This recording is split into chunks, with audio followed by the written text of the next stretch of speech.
I'll never forget this. So we're about to get married in our new house, and I'm in our bathroom with all my best friends and my mom. I hear a little knock at the door, and it's my dad, which is so special that he could be there. He passes me a little note. It's like, hey, George wanted to give this to me. You said something along the lines, like, I can't wait to spend the rest of my life with you, and I love you. And then you said, P.S. I told you I was going to marry you. And I just lost it. I'm just playing, I don't fight, I just pray. I only go the way of mistake. That's lovely, George. I love it. It's a real gift to be around. Yeah, that was awesome. That's a very good question. I love you guys. You've given me something to think about. Going for a lot of outlets. Guys, we have our buddy Grant. He is our new add-on to our team. And as of right now, he's doing a great job. So in the comment sections, I just want to let everybody know that this was his first day here. Woo! Welcome, Grant. Imagine only 3 weeks. I'm like, well, it'll last long. Just joking. You ready to go, buddy? We're rolling. I'm already cold, but it's okay. We'll let it go. Yeah. If you're cold, let's turn it off. Well, I feel like it's good. It keeps us moving, you know? Mm-hmm. You're like really cold? Why'd you do the sleeveless thing like an action figure today, Dad? You don't like it? Yeah, no, I love it. Everything about you, whoa. How are you going to flex on me like that? Do it one more time. Let them know. Let them know. You already got the comments going crazy for you. Come on, let them know. Yo, what's up, guys? Welcome back to the George Janko Show. My name is George Janko. This is my wife. Used to be called Shawna Dellarica. Now she is Shawna Janko. Ooh. I don't like how your old name had a cooler ring to it. You know what I mean? Like Shawna Dellarica. I even told her, I was like, don't get rid of it. Just legally and in God's eyes, change your last name. But for Hollywood, we don't care about them. You keep the Dellarica. It is a cool last name, but I love Janko. It's beautiful. It's your name. Thanks for being my guest today. Guys, this is going to be one of my favorite episodes, and I'll tell you why. Well, one, we're going to be kind of going over all the blessings that we just had. We just hit 3 or 4 incredible podcasts, just back to back to back to back. All praises to God. Didn't know how I got those guests. Also, and I'm not just sitting here to brag it on you guys.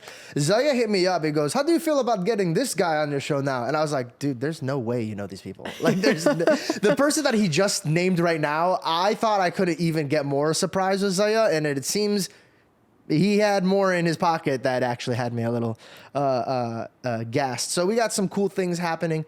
We got a tour coming up. I want to sit here on this podcast and just kind of give like how we felt about everything that's been going on, all the little sneak peeks. Yeah. But then I also wanted to just dedicate this episode to our relationship because we just hit 6 years. Yeah, 6 years together. Yeah. How special is that? So special. Yeah. Yeah. 6 years together, almost a year married. Yes. Which one do you like more? Being married. Right? Of course.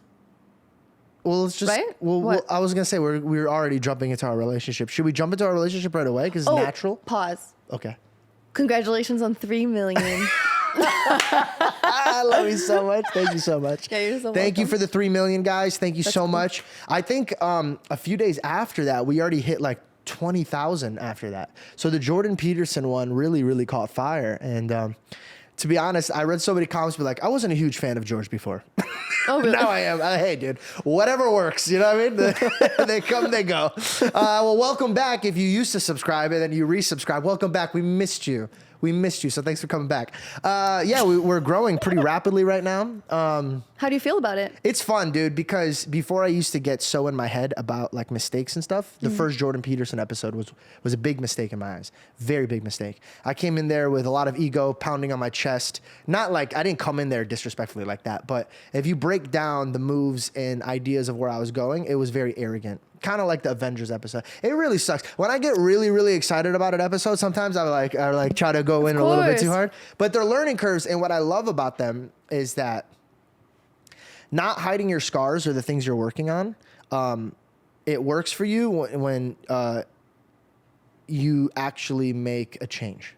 So if you just show your scars and you're just continuing to make mistakes, that could be daunting. Yeah. Because people are like, oh wow, this guy was really not letting his guests talk or doing all that stuff. But all the work that I'm trying to put into being a better host and trying to get the show off the ground, it's really rewarding when I see those comments of like, yo, I used to not love this episode, or, oh, he's really working on that. Yeah. You're seeing the progress of it all. Yeah, the progress of it all. And it's cool because I'm watching it in real time. Like, these are, like, I think we live in an entertaining aspect and realm where back in the day, you never really heard the feedback of people. You'd have to wait until like a review would come out. Nope. As soon as this episode's live, you'll know exactly how people are feeling it. The Jordan Peterson episode was such a blessing. So cool, bro.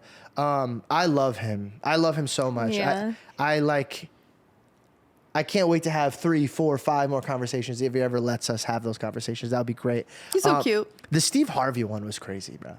Yeah. And by the way, he was chilling at her house. I know, he's sitting right here. And by the way, Belle was like she gave me advice, but then I kind of went against it. But I'm still happy I went against it. What was it? You were like, dude, don't smoke cigars in our house. It's gonna stink. Yeah. Belle got really sick. I got so sick. I got cigar poisoning. Is that cigar poisoning? You said it, so I guess it has to be true. By the way, I've never seen somebody confidently say something and it goes, is that right? Did I get Well, that's what it felt like. My gosh. Was it the day after? Maybe you shouldn't say that because Zaya's going to be really? like, hey man, what the, and then now you just ruined a relationship. Oh, should I take that out? Way to go. No, dude. Okay. You didn't get cigar poisoning. Those are premium, amazing cigars. The only thing is, above it is the bedroom that we sleep in when we're in LA, and it all went up to our room. And bro, it didn't go away. I woke up the next morning. I was like, have you ever seen that episode of SpongeBob when he has a? It was bad. Belle was out. She was already throwing up and getting she was real sick. Yeah. I took a nice walk afterwards. But all the windows I would were do it again. closed. I just want to let them know. I would do it again. Of course. Steve Harvey in our house. Of course. I would get sick again. Of course. It's because the windows were closed. And when you go to a cigar lounge, there's those super big ventilators and all this stuff, and it's being sucked up. So we're just sitting in this small box of cigar smoke. So, I mean, yeah, of course it's going to happen. You know what I mean? But no, that was really, really cool. So how did we went from Manny Pacquiao singing on this podcast in the most beautiful voice. Sweetest soul. Steve Harvey giving us life lessons that I'll probably hold for the rest of my life. And then Dr. Jordan Peterson and I just getting super emotional on this couch. What a jam-packed month. It was super cool. So that was the quick little recap. If you haven't got to go check out those episodes, please do, because that was just a crazy play. And I have to say this one more time, because I don't think I made this clear enough. All of those stemmed from me answering my father's phone call and just letting this guy named Zaya be on my podcast. True. It's so funny how a blessing can come when you're just sometimes you gotta listen to your dad still. You know what I mean? You gotta listen to your dad. 100%. Such a blessing. 6 years. 6 years. So how do you feel? I don't know. What I love about this is, okay, how about this? Okay. Because we didn't really prep to talk about a relationship. We can't. So this is very Yeah, no, I wrote some things down, but just things, about us. So no. I'll ask you, okay, what's your favorite thing about our relationship? Okay. Okay, wait, hold on. Obviously, our relationship with God, that's number one. People know that. So of course, that's above everything. Yeah. We're married now. It's it's our covenant. It's amazing. It's Robot in covenant. I wrote a few things down. No, okay. So besides our relationship with God, which is always number one, what is your number one favorite thing about our relationship? By the way, this is so funny that I'm just my thighs out. Why did I wear the shortest shorts that I have? Come on, talk to me. What are we? Come on, tell them. Oh my god, I can't even laugh properly because I'm tied up in the back. That actually took a lot longer. We both were randomly just super uncomfortable, and I had to change my pillow. You had to change your thing. No, I'm glad. But we're back. Sorry, go ahead. Dude, it's gonna look now like we cut because I was like, no, I didn't like what you said. Re-say it. But that wasn't the case. I was tied up with. Should we just leave it all in? And just fast forward it? We'll just see later. We'll just cut around see it. later. Okay, cut around. Okay, I'll reset Ask you. me again. Okay. Hey. What's your favorite thing about our relationship? Our friendship. I was gonna say that. Really?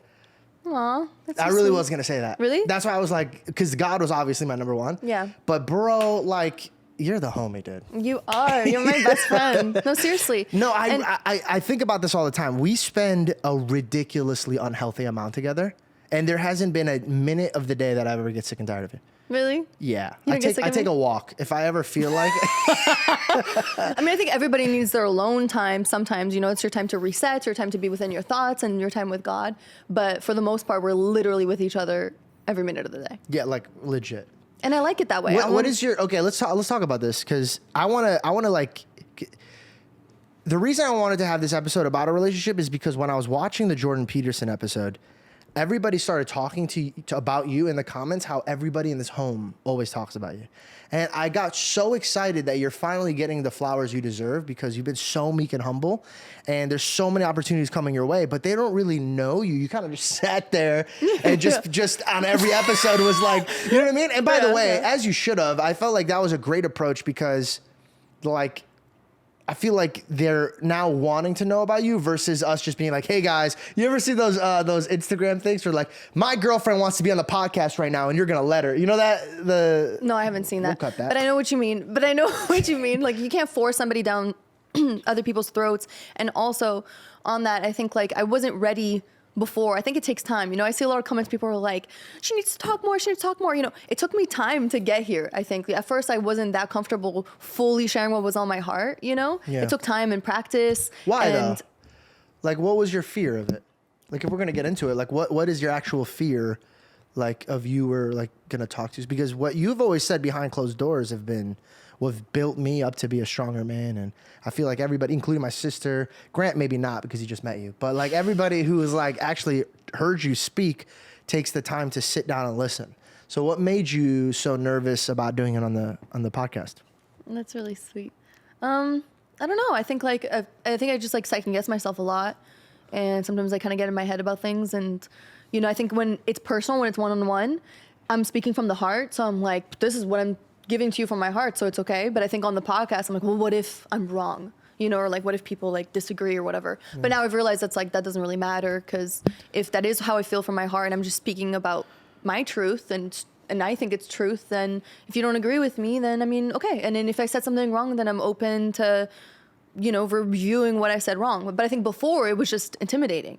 And, you know, I'm the kind of person where I like to memorize lines and like put on a character, and then I can act it. Then I can do it in front of anybody, any stage, anyone. But if I'm talking, it's just my own words and me. To me, that's so much more like daunting. It's more daunting, you know? So it just took time to get comfortable. That makes sense. Let's time travel. Okay. I want to like get to know, like, cause I know you, believe it or not. Before I married you, I was like, maybe I should get to know this girl. But I know there's a lot of people that don't get to know too much about you. So I'm going to just throw some questions at you, even though I know these answers. Are you interviewing me right now? What's I am. happening? Okay. Okay, I am. Okay. How old were you when you started entertaining? 5. 5? I, Oh, look at you with the hot spot. I grew up in France, and part of that was I grew up modeling. And so, you know, my sister and I, we had an agency in Paris, and I did a lot of work for high fashion designers like Dino Lucia and Dior and Kenzo and the magazine Milk and things like that. And so I spent a lot of time like on sets in Paris. It was one of my favorite things to do because it was really like bubbly child. I loved speaking to everybody in the room and just having a blast, and modeling was just something that I weirdly was really good at a young age. Like, you know, I just knew what to do with like my eyes or whatever. You talked to me about like the age limit for working back in the day was different than now. What was the difference? They just didn't have a lot of like, I mean, they probably did have child labor laws, but they were a little bit more loose with it. So, you know, now normally it's like, okay, kids can only be on set for this amount of time. But when it came to modeling, at least, I was there from like morning until night, like sunset. We'd be there all day. And one of my favorite memories was that, so there was this one boy too that sometimes I would end up working with, and we loved to play soccer. And so we'd be in these like, Georgie, I'm literally 6 years old. Let's get jealous of it. We love to play soccer. We'd literally be like dressed in like Dior boots and like Dino Lucia, like all this like high fashion designer clothing, and we'd be like modeling, and then in between the shots when they'd be like resetting or doing whatever, we'd be like barefoot playing soccer with each other like on the grass or in parking garages, and our feet would be literally black, and in between they'd have to like wash my feet with makeup wipes, and then I'd get back in designer clothes and like model some more. That's like one of my favorite memories. So was your mom on set with you, or is it just? Yeah, of course. Okay, cool. Yeah, she was always with us. So you hear about all these crazy stories about kids like in the industry. Was that like that growing up with you? Did you ever feel any uncomfortableness? I had the best experience. Also, there was a photographer. Her name was Sophie, and she was the main. Like for some reason, I worked with her most of the time. She was the photographer on a lot of these shoots. And my hair and makeup guy his name was Bruno. And yeah, So funny. it really was. And he worked on most of these kids like designer shoots. So a lot of times I was with him as well.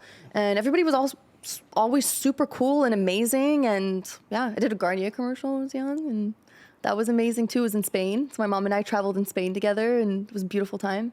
And yeah, and that's where like my love for like just kind of performing in a sense like started. And then I knew I wanted to be an actress. That's amazing. Did I explain that right? No, I love it. No. You're doing great. I just know every bit of it. Yeah, so you're like, cool. I'm trying my best to be like, and then what? You know what I mean? Then what happened? I already know. Yeah, I know. So then you go to Canada. Did you like Canada? Yeah, I mean, I really liked Canada. Yeah, I left France when I was 10. And then my mom, my sister, and I were in Cincinnati, Ohio for 2 months. My mom was just kind of like trying to, start again, build again. And so she did a figure skating show for 2 months. And then... I feel like you should talk about that. That's pretty crazy. Yeah. Like you grew up like pretty ridiculous. Like I just want to let you guys know, this is how humble and meek she is. This is not an exaggeration. We get on the ice. I told her I know how to go ice skating because I played ice hockey when I was like 5. So I know how to get from here to the other side, very wobbly. But in my mind, I'm like, yeah, I know how to skate. And then I go, do you? She goes, yeah. No, I do. Then jumps up and does 3 spins in the air and lands backwards, flying backwards. And I go, yo, this is what they look like in the movies. Like, how do you know how to do this? She goes, oh, yeah, I was a figure skater. My mom coached me. And by the way, my mom was Olympic level athlete and then trained us. Yeah, my mom's pretty cool. Yeah, my mom was a really, really, really talented pair skater, and she won the U.S. Open for pair skating, and she was one of the lead performers for Ice Capades. That's like before a lot of kids' time, but most parents will know what it is. So it's really cool. So she like toured around. She toured the whole world doing Ice Capades. Super talented. And then my sister and I, she did not want us to get into figure skating, but Connie like saw her do a show one time when she was really little, and she was like hooked. So then when I saw my sister skating, I was like, I want to do this too. So we both competed really seriously. I mean, I trained every single day. We did the Tour of France, and we competed like my whole life. I don't know. Tell them about your appendix. This is the level of coaching her mother would have. Just a FYI. So if you ever get mad at your mom for being on you, I just want you to remember this story the next time you ever hear about your mama coach. My mom's the best, but she's just, my mom's like, no pain, no game, and you gotta get things done. Also, just FYI, I'm sorry, I didn't even cut it off. The version of her mom that I hear these stories of, not the woman I know. This woman makes me cookies, like takes me shopping, hangs out with me, like butters me. Like if we ever had grandkids, I'd probably have to be like, yo, chill, you're making these babies fat. Like maybe like put them to work or something. And then I hear these stories like this one. Yeah. So at this time we're still living in France, and we're training on the ice, and I'm skating, and I'm like, Mom, my stomach really hurts. And she's like, oh, okay. Keep skating. And I'm like, okay. So I'm like, she goes, go do your spins. I'm like, okay. And I come back, and I'm like, Mom, my stomach's really hurting. And she's like, go to the bathroom and come back. She's like, you probably just need to poop. It's always a story poop with you. And I'm like, okay. So, I go to the bathroom, whatever, come back, doesn't help. She's like, finish your session. So I finished the skating session. I didn't know that. You went to the bathroom? Of course. She told me to go to the bathroom. So I was so you're trying to poop? Well, yeah, like, I don't know what's going on with me. My stomach's killing me. And I had really bad gastro problems when I was little. You were a gassy baby? Well, I had really bad asthma, and I had really bad stomach problems. And so, she's like, it's probably just something like that. You just need to go to the bathroom. Yeah. So I went, I come back, I finish the session. We're leaving the ice rink, and we're walking to the car, and I'm like, Mom, like, my stomach really hurts. She goes, oh, it's really hurting? It's still hurting? She thought I was just trying to get off the ice. Like, she thought I just wanted to stop training. And I'm like, no, I'm serious. And so I remember there was this bench inside before you leave the rink, and I laid down on it, and she's like, where does it hurt? And I pointed down here, and she's like, oh no. And mind you, at the time, we lived in Evian, Evian. which is Say it again. Evian. Evian. One more time. Evian. Evian. Yeah, I love it. She says words with an accent that like French people have, but like the rest of the stuff would be English accents. So she'll literally be at like a Starbucks. She's like, "Hi, excuse me, sir, can I get a coffee and a croissant?" And the guy's like she can't put down some of. She's like, "No, that's how you're supposed to say that." Well, word. yeah, when I'm like not gonna say the word how it's meant to be Hey, said. listen, don't get mad at me. Okay. I get really mad when people don't pronounce the in my language. So, So sorry, go ahead. But so anyway, so we lived in Evian, but the skating rink was up the mountain in Morzine, which is an hour drive up the mountain. So now we have an hour drive down the mountain. We have an hour drive down the mountain while I'm in so much pain. My mom calls my dad. She's like, you got to get the doctor ready for her to be seen. So I go into the doctor's office. He sees me, does a quick test, whatever. And he's like, it's her appendix. You need to take her to the hospital right away. I get to the hospital. They're like, her appendix is about to burst. We got to go into emergency surgery. Has she been doing spins or something? While Jumping on ice. Yep. So yeah, I literally had appendix. When they took it out, it was about to burst. Yeah, isn't it like you have to drive down like a mountain? Yeah, a whole hour down the. So no wonder it was about to burst. And I went to the doctor's office. Were you allowed to skip the next time you practiced? I mean, I recovered and then I got back on the ice. I don't know. But you want to know what's crazy? Tell me. So, and this never happens. No. But so I was in the hospital. So I got my appendix removed. You're in the hospital. You're recovering. You're there for like 2-3 days, right? And it's long, and mom's sleeping on an uncomfortable cot, everything, right? Yeah, she should though. Stop. Let's get it. We get home. She made us good skaters. She was tough, but she made us good skaters. Did I almost die on the ice, George? Yes. But can I spin, George? That's what I want you to ask yourself next time. No. Picture my mom, bleach blonde hair, big black puffy coat. My mom was like the Russian coach at the skating rinks, like screaming at us, But that's good coaches are like that. Great coach. Yeah. So anyway, so we get home and we're all sitting at dinner, finally home, and my sister goes, "Oh, my stomach hurts." And my mom goes, "That's not funny." She's like, "No, I'm so serious. My stomach hurts." And she's like, Wait. When was this? How long was the separation? 2 to 3 days after mine. You're joking. No, I'm serious. So she's on the ice? No. We're at the dinner table. We're home. We're at the dinner table. We spent 3 days in the hospital, or 2-3 days at the hospital. Everyone's exhausted. I can't walk straight up. And like literally I had to walk like hunched over. And Connie's like, she's like, "My stomach hurting." And my mom's like, "That's not funny." She's like, "No, I'm serious. My stomach really hurts." And she's like, "All right, let's go back." And my sister had appendicitis as well. I swear, and the doctor was like, "Wow, this is a really rare thing, but sometimes between siblings, there's something that maybe we had that can trigger it." It's or called I don't know. FOMO. Yeah. That's so funny, dude. That's crazy. Yeah, I know. So we both I had forgot something. about that. Yeah. I actually forgot about the last part. Yeah. Well, look at us catching up. No, a little refresher for you. So my main question, and we could even land with this one, is do you think you're just going to continuously get more and more beautiful as you age?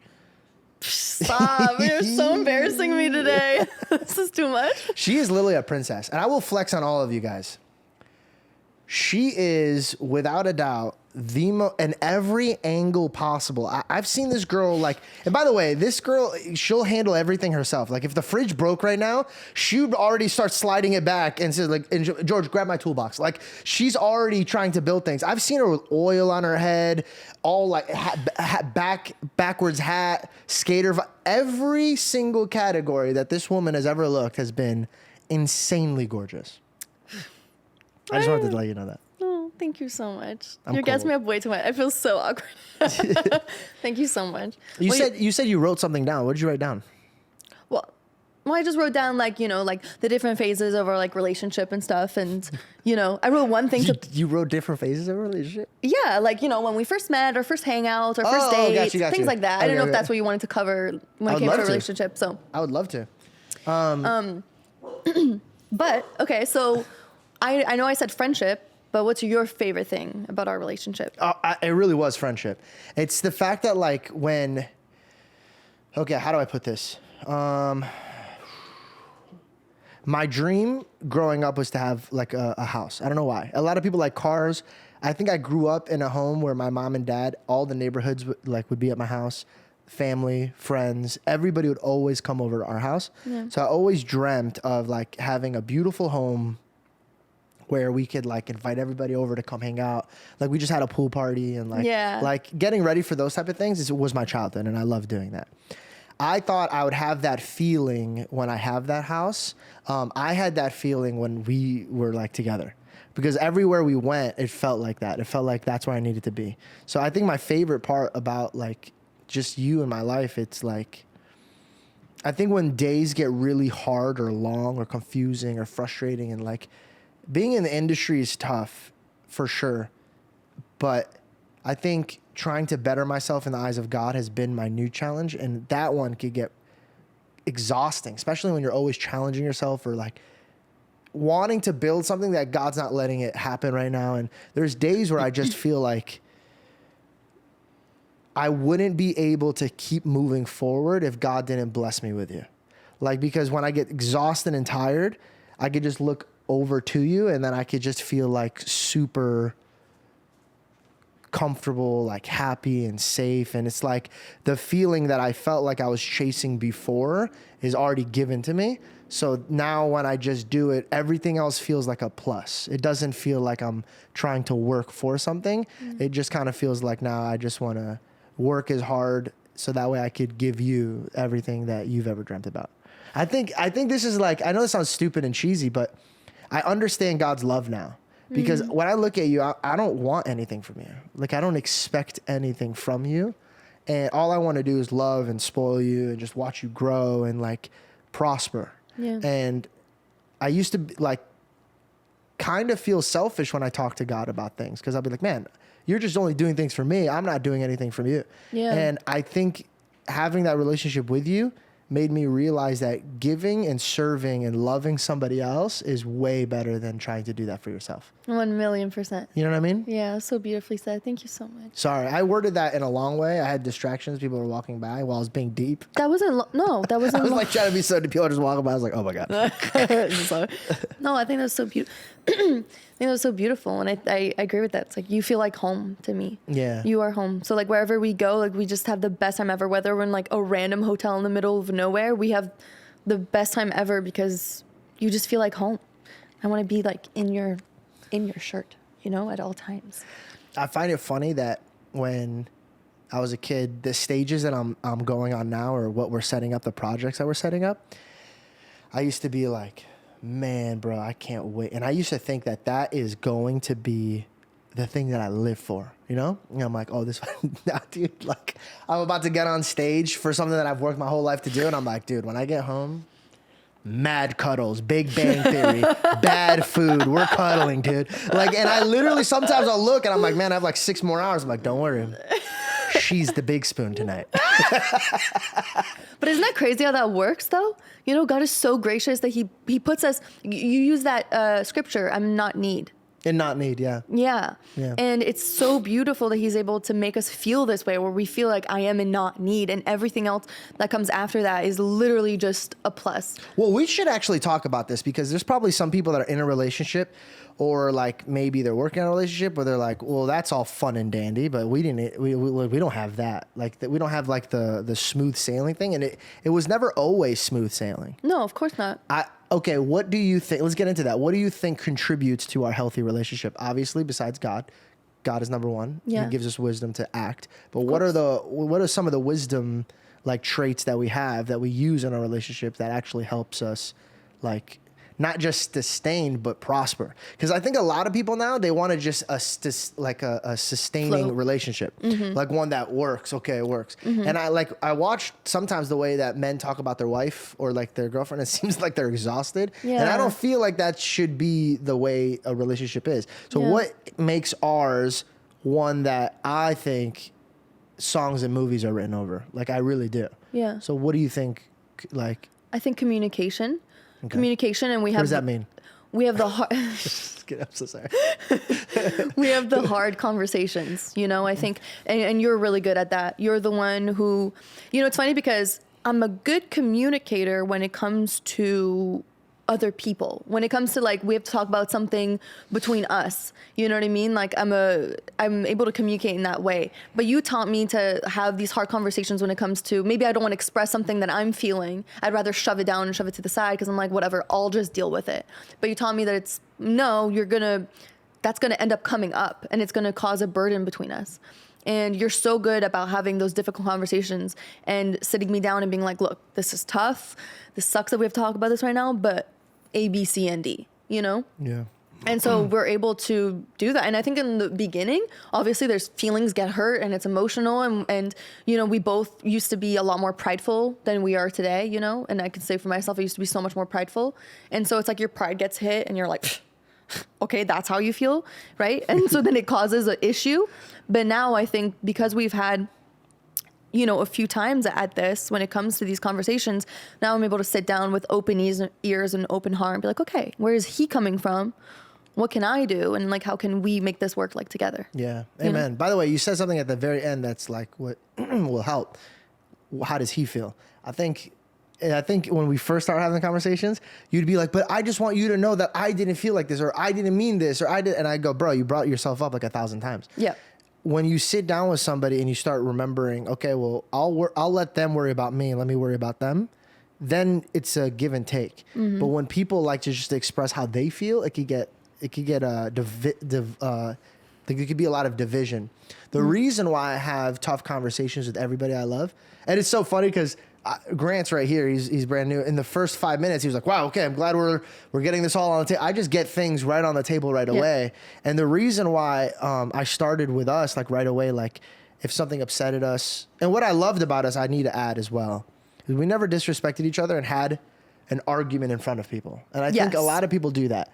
I think a lot of people want like other people involved so that way they could have sides. You know what I mean? And I also don't love how to do that, you have to put your loved one down. And then you're asking a stranger to get involved and say, yeah, that person is down there. And I just don't love that. I think if it started in the home, it should stay in the home until you figure out how to move around with it. But the reason why in the very beginning, I'd be like, yo, let's talk. And I would put everything on the table is because I had somebody that I really loved when I was younger. I was really young when I heard this, and it just stayed with me. Two things. One, I was standing on the second floor of my house, and my mom and dad were like very Middle Eastern wise in each other's face, right? Mm-hmm. Like loud, aggressive, like scared the shit out of me. And I remember hearing about a divorce for the first time, and I suggested it to them at a young age. Like I was very young, very, very young, elementary school young. Wow. And I said, I think you guys should get a divorce. Oh my gosh. And they were in the kitchen. I'll never forget. They're, you know, like that very loud, aggressive, like argument. And by the way, they never really fought too much in front of us. So when I woke up from my bed and heard it. Yeah, so I mean, it happens. It's hard not to avoid it. And they were in each other's faces. And I go, hey, you guys should get a divorce. And my dad, I'll never forget, my dad's fingers in my mom's face. My mom's going like this, you know, like they're both like, they're just both like, I ain't backing down from this, right? And when they just started dying of laughter in front of me. Really? Oh, dying of laughter. And my mom looks at me, she goes, when the hell did you learn that word? And my dad starts laughing and he goes, you talk to him, I'm going to go for a walk. So he goes off. And my mom scoots a chair next to me and she goes, do you want to know why me and your father will never get a divorce? Is because we don't go to bed angry. We figure it out, even if we get loud, but we figure it out and then we go to bed. Yeah. But we do not go to bed apart from each other. That stayed with me. And then years later, somebody that I love, their family got a divorce. And you know what's crazy? I forgot to say this. I mentioned them. I said, look at so-and-so's family. They don't do this. And so I was comparing them to another household. Wow. That household got a divorce. Wow. And I remember I was older at the time. That was 10 years go by. And I asked him, because it stayed with me. I remembered how I used them as an example. And then now I'm seeing that they're not there. I never asked him about his relationship because he already said it to me before I even asked. I was like, what happened? He goes, I don't know. He goes, the first time that I found out she was unhappy is when I saw the divorce papers. Wow. And so that made me realize that it was, I hate to say this because I love both of them, but it's his fault.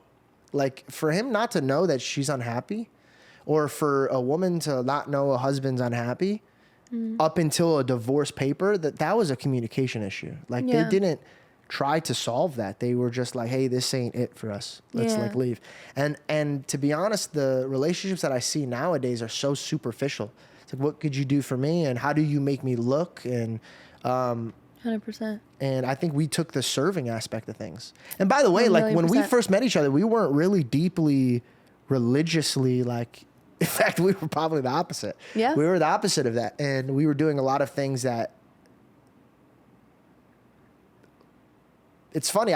There's things that I used to do back in the day. I used to brag, being like, I can't wait to tell my kid about this. Yeah. Right? Like, yo, look at your pops, you know? Yep. And now I'm like, whoa, I hope he never finds out about this. Right, Like, you know what I mean? Like, that's, yeah. and I think, okay, so sorry, I took a long way around, but Yeah. I think it happens when communication's one, but like, how much do you love the thing before it leaves you? The reason why I changed is because when you came into my life and I was all words, you were all action. And I say this a lot. I say this on podcasts a lot. But I was describing what a holy matrimony looks like, or like a relationship with God looks like. And you would actually embody that with no words. Like, it was kind of funny. And I think the example that I could use for it was, in the past relationships, I had very, very toxic relationships. Screaming, calling each other bad names. I'd kick her out of my house multiple times. Like, I never had a 1 month anniversary. They just never lasted. Like, we were just always, I would always treat them the way they treated me. And then, or I feel like, man, I'm doing all this stuff. And so it was a very like push and pull type of relationship. And I remember the first time we got in an argument and you did something that really hurt me. And so my way of responding to that is to cut deep with my words. Yep. And so I said something, waiting for the response, because in my brain, I'm like, all right, I'm going to say this. She's going to say this. I'm going to hit her with this. Case is over. Right. And I hit you with it. And you just sit there. You sat there quietly and you just stared at me, as in like, I know you're in pain and I'm not going to play this game with you. And it rocked me, bro. Like, it was crazy. It made me realize that silence is so much louder than spitting toxic and like terrible things at each other. Yeah. And then I started changing my mouth, the way I like would behave when I was angry. And I think that's when my blessing started. I think I didn't realize that my mouth would curse good things because I got fed up with them. And you didn't know that before. Before you used to say, it's just words that don't matter. Yeah, and I'm like, they yeah. I did say that a lot. Yeah. Yeah, because that's what it was said to me. I think that's why it was said to me, because when I was a kid, everybody would say some crazy things to me. Like adults would say some crazy things to me. So I was trained by my family that words don't matter. Don't worry about that. Like, hey, don't worry about that. Words don't matter. It's how blah, blah, blah, and this and that. So when I said that stuff, I never really assumed it would cause or affect anything. Which makes sense. Yeah. And it makes sense that that's what you were told when you were young, because that was such a way for you to cope with all that. You know what I mean? It makes sense, that advice. Yeah. Yeah. But so communication was, like a very strong one. A huge one. And something I was going to say, somewhere in there, you had said, that nowadays, there's a lot of relationships where, it's just kind of surface level. What can you do for me? What can I do for you? And, and then it just kind of goes down, right? And it crashes. And when we first started dating, because we weren't super deep in our faith, I think you were more so obviously than me, but we still were in different like places with that. And something that I have to put myself in the hot seat for is that I remember when you were getting deeper in your faith and you started understanding like our roles, as like man and woman being together, you'd say like, you have to submit to, God tells us to submit to your husbands. But remember, I had her in a headlock. Like, submit! Submit! Tap, tap.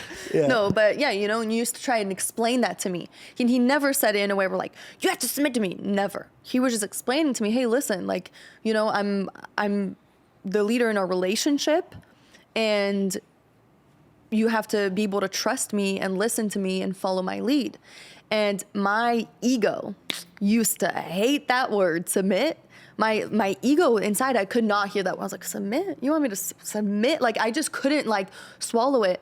And it made me realize, you know, we have these bad, like, I don't know how to explain, these bad vibes around these certain words, right? Like being the leader, being like having to submit to certain things. We think that these are like bad things, or we look at them as like, oh, the man leads and the woman has to submit. Yeah. But when you look at it, and I remember praying about this a lot, because you tell me, like, dude, you're being prideful. You're not seeing it for how God wants you to see it.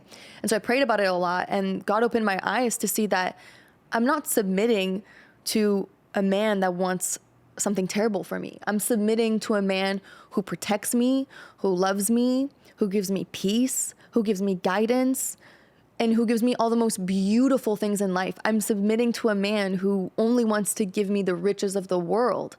And it made me realize that you have your role and I have my role, and we each have our different strengths. And when those two things come together, it makes the best dish in the whole entire world.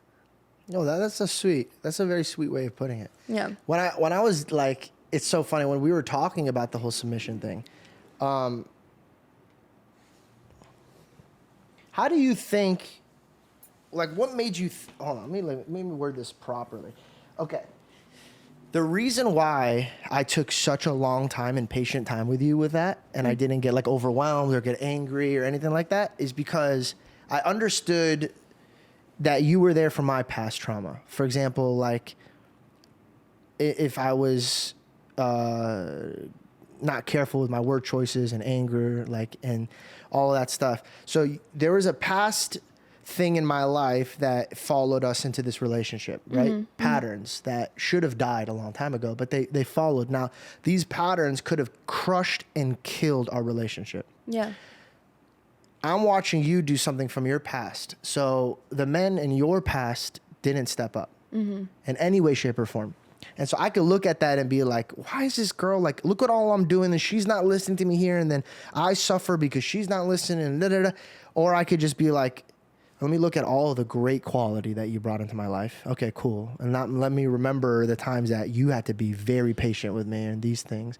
And so when I looked at it, I never was angry. And to be honest, bro, like, I know you're getting emotional right now, but Bella, you were like the easiest partner to have. Like, you in your mind probably thought you took forever to see it from that point of view. And to me, I would be bragging about how fast you saw it. I couldn't even believe it.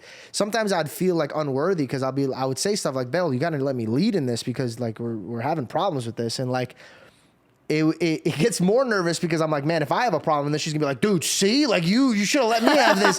And so I never pushed you because like I wanted it to be between you and God. Yeah. And I think the best way that I got you to see that was using the same thing that you did with me. When you ran into that issue, when you had a problem for not submitting, and you're like, oh man, George warned me about this. Like, he told me several times. I think every man would step in and be like, see, you freaking dummy. Now we're both stupid here and blah, blah, blah. Yeah. Rather than like, oh, okay, like, how did you feel about that? And I let you reflect on it. Yeah. And a few times of you being like, oh man, he did tell me about that. Like, or he warned me about this. Or he was being very patient about this. Eventually, when I started talking, you started listening. I didn't grab your ears and force you to come and listen to me. Yes. And I think truly that is I think it's respecting the other side of the relationship. A lot of people think that leading a house is like me calling the shots and pointing at everybody and telling them what to do. The truth is, if you're leading in a position from God's perspective, you're serving more.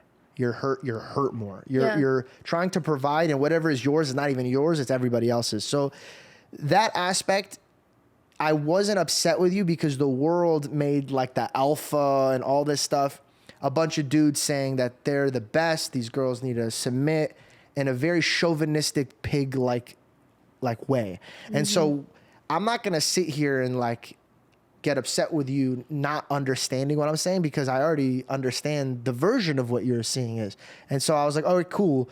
I could just keep talking and nothing had happened. Or I could just show with my works, which, by the way, like, again, it was a give and take. Like, I wouldn't have known how to behave that way if I didn't see you do that, because none of my friends were behaving that way.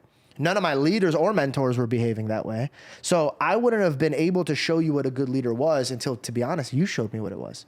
So you showed me how to be a good leader, and I was like, oh, I got to talk way less. I got to listen way more. I got to be way more compassionate, and I got to be way more aggressive on the times to be aggressive, and then also be calm when I need to be calm. So you showed me how to be a leader, and then God was like, oh, by the way, that's your role, but she's doing it. And I'm like, all right. So like I have to adjust. There's a lot of pride killing you have to have So a healthy much. relationship. Yes. You have to. Like when I see a woman talk down to her man, or I see a man talk down to her woman, to me it's just it is the grossest form of communication to me.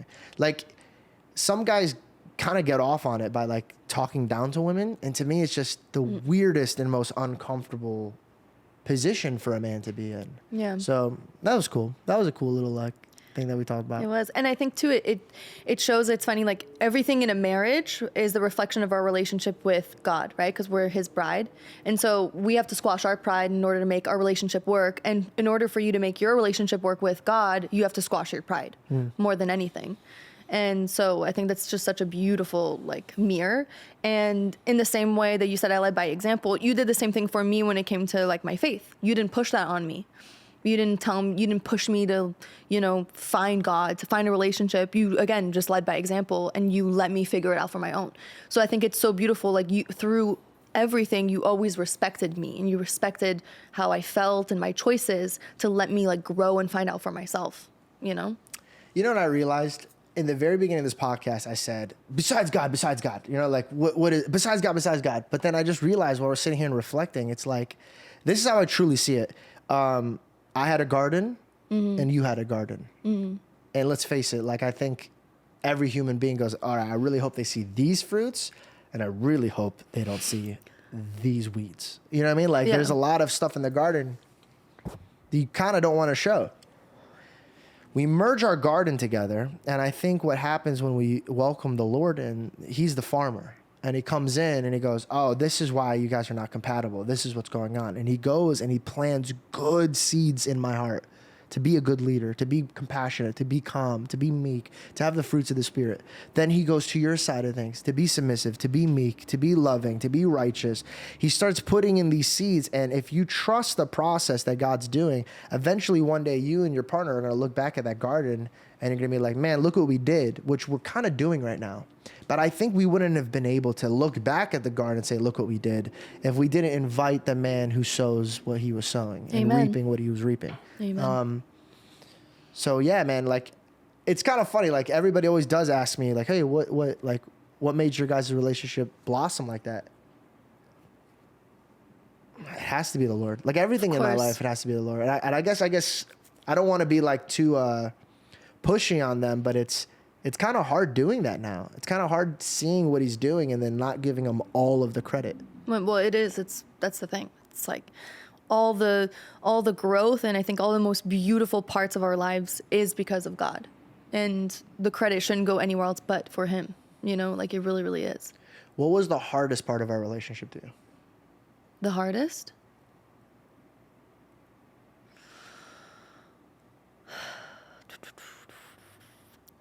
I don't know. I mean,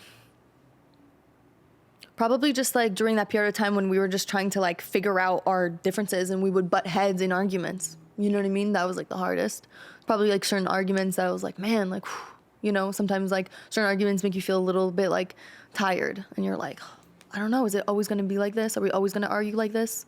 But it was just that season of our lives, and we both had to like, I had my faults in the arguments and you had your faults in those arguments, and we got through it. You know what I mean? But I think I loved you so much. Like even in those arguments, even in times when I was like, bro, I'm peacing out. I don't know, man. Just like, when you're upset during a fight. But then I'm like, I don't even, you know what? Tonight, I know this time, I'm not even going to want to be around him. I'm not even going to want to hang out with him. And then like a few hours go by and I'm like, but I miss him and I love him and I just want things to be good again, I don't think we've ever been angry at each other more than 5 hours. No, yeah. It was always, yeah. I don't think we've never gone to bed angry. No. No, never. No. Yeah. And even like one time we went to bed and you were kind of upset about something. I was like, he's going to fall asleep right now? He's going to go to sleep right now and he's upset? Like, he's not even turning around? Like, okay. And then I remember laying there with my eyes open for like an hour or whatever. And then finally, you know, even then we still figured it out right before falling asleep, you know? So funny. Yeah. Okay, so let me ask you, what's your favorite memory of us? Is that a bad one? I could give you a different one. No, favorite memory. My favorite, I already know what my favorite memory is. The first time I ever said I love you. Yeah. It was the funniest thing to me, bro. Like, It was beautiful. I've never been choked up with my words, ever, bro. But when we first went on our very first date, I'm sitting there. We're at Mastro's, and I'm looking at this girl. Actually, we should talk about that. Yeah, tell them how you asked me out and stuff. Like how we went on our first date, and tell them about our first date. Why don't you tell them? What am I gonna tell them? You tell them it's our first date. Okay, so. Because I forgot completely. No, you didn't. You remember everything. Everything. Yeah, I remember what That's you one of were the things I wearing. love about him. He notices if I do my eyebrows different or something, which is nice. Okay, so. Yeah, I would actually like to hear from your perspective because, like, I always talk about our first date. I want to know. I want to hear you talk about our first date. Okay, hold on. Can I But hold on, can I wait? Let me finish. I want to tell you my favorite moment. Oh yeah, you didn't Yeah, even. you keep cutting me off. You're being very George right now. The first time I ever said I loved her, we'll get into why I knew it was going to be the last time I ever said I loved her. Well, I guess I'll just tell her. You're the one who cut yourself off. Now I remember. What's going on with me right now? I'm having like, we didn't prep for this episode because we're like, dude, it's just us. Let's just It's chill just and hang about out. us. That was a bad decision, George. No, I actually like it's one of my favorite episodes. So on our first date, which she'll get into later, but when we were sitting there and she was sitting across from me, there's moments in my life that the Lord has blessed me with wisdom. Like I'm able to see it before I could see it. I know it sounds weird. A lot of people might be like, oh, this guy's full of it. But there's a few times where I'll see it so vividly that I have to tell somebody. And I'll be like, yo, this is going to happen. And when it happens, they'll be like, dude, he said it exactly like how it was going to happen. It's true.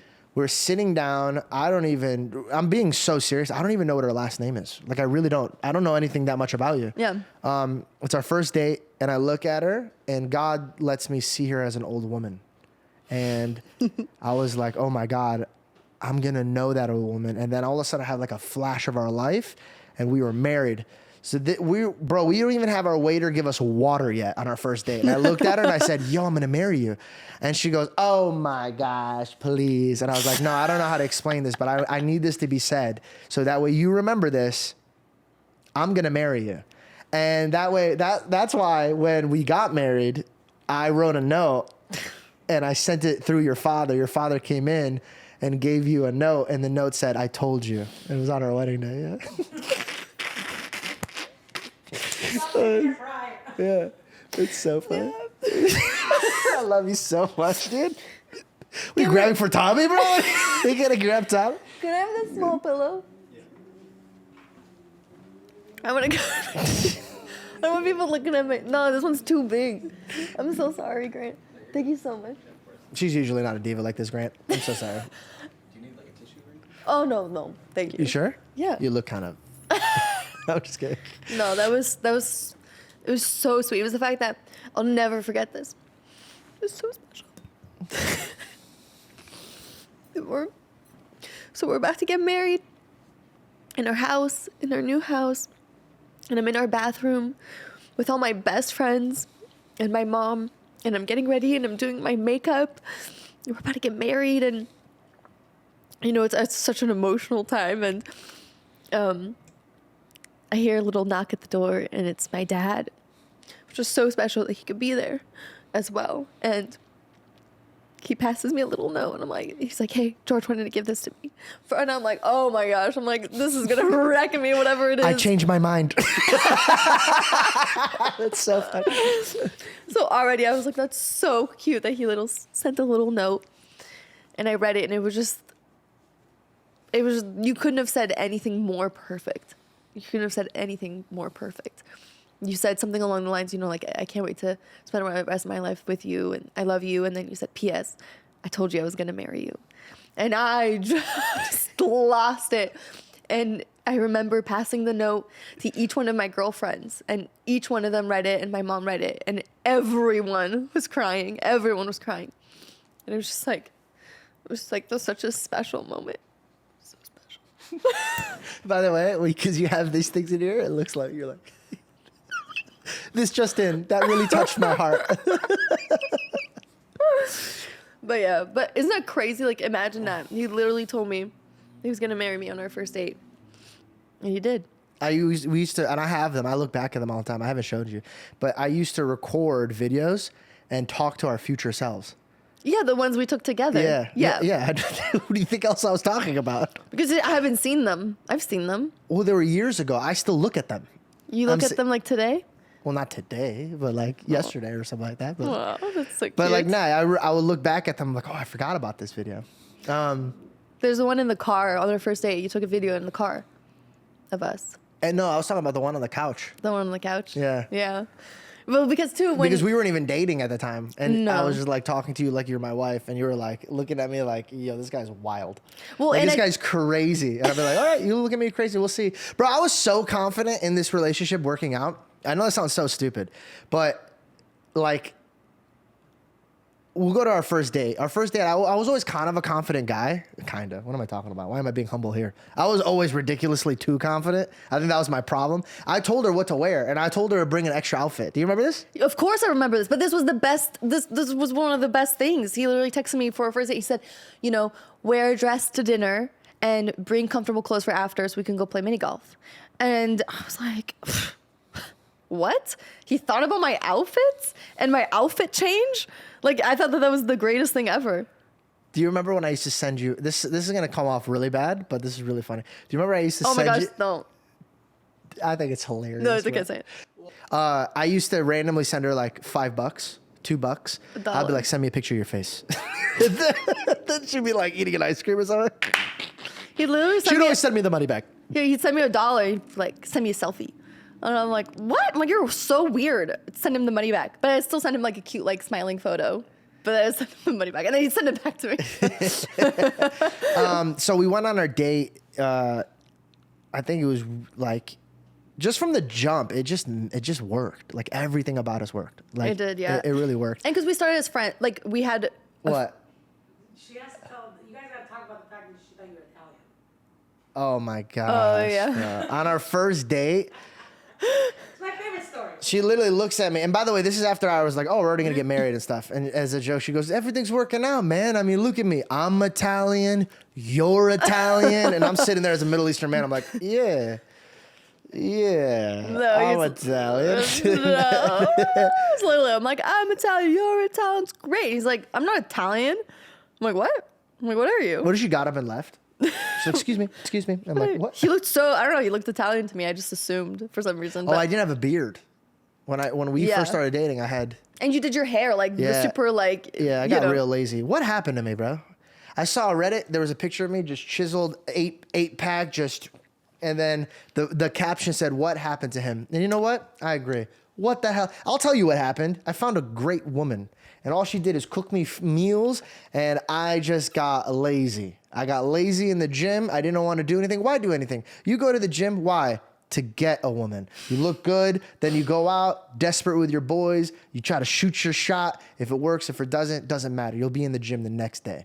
When you got a wife at home, why are we going to the gym? What's the gym got?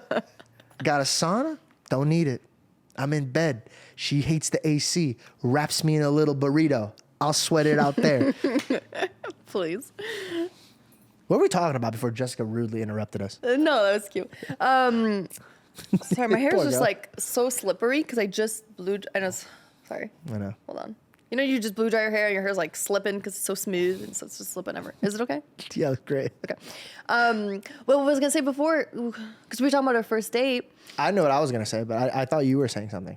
Yeah, because it went with what we were just talking about. So I don't know if this makes sense anymore. The pictures? But yeah, because we started as friends, remember? Yeah. And so when you took me on our first date, I was like, no, we're just friends.